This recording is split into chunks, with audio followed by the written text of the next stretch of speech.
Velkommen til vores religionsprojekt om kristendom og om bjergprædiken. Bjergprædiken er den tale, som Jesus ifølge Matthæus evangeliet holdt i løbet af sine vandringer i Israel. Bjergprædiken er af forfatteren til Matthæus evangeliet sat op som modstykke til overrækkelsen af de 10 bud. Bjergprædiken indeholder også de 6 såkaldte antiteser, som indleder med: I har hørt, at der er sagt, men jeg siger jer. Essensen i bjergprædiken er, at det nu ikke længere er nok bare at overholde loven, men nu skal motivet bag handlingen også være godt.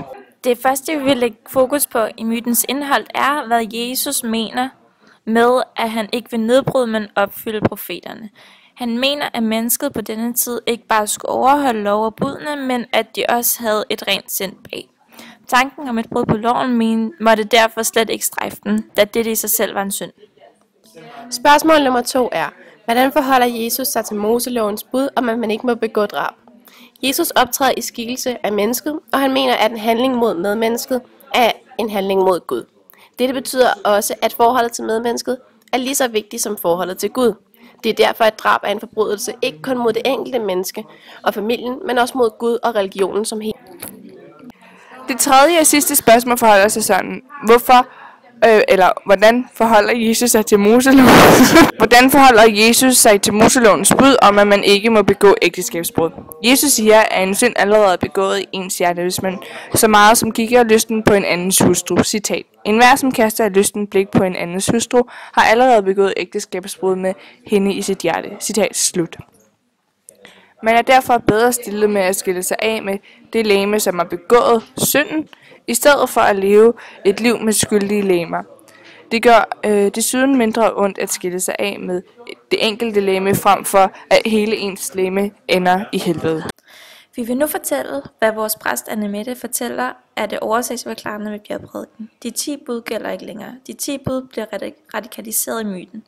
Han starter altså Jesus i kapitel 5 med at beskrive, hvordan alle mennesker er salige. Det betyder, at man ikke behøver at være hverken rig eller overlegen for at være et rigtigt menneske.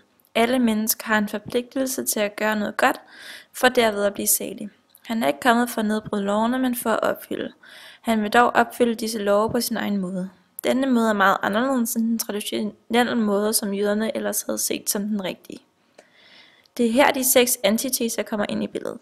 Han siger: I har hørt, at der er sagt. Det, som er sagt, er det, som jøderne så som det traditionelle. Anne-Mette konkluderer, at en synd ikke længere er begået, når den rent fysisk er begået, men er i gang allerede, når tanken opstår. Afsluttende vil vi konkludere, hvad det årsagsforklarende element er. Det årsagsforklarende element for Anne-Mette er, at teksten kan overføres direkte på den moderne hverdag i år 2014. Det er lige så essentielt vigtigt i år 2014 ikke at tænke på en andens kone som værende tiltrækkende, som det var for over 2000 år siden. Det er derfor, Anne-Mette mener, at vi i dag kan bruge Bibelens tekster, i dette tilfælde bjergprædiken, til at vejlede os i livets dilemmaer og give os svar på spørgsmålene. Dette var så vores præsentation af bjergprædiken inden for kristendom.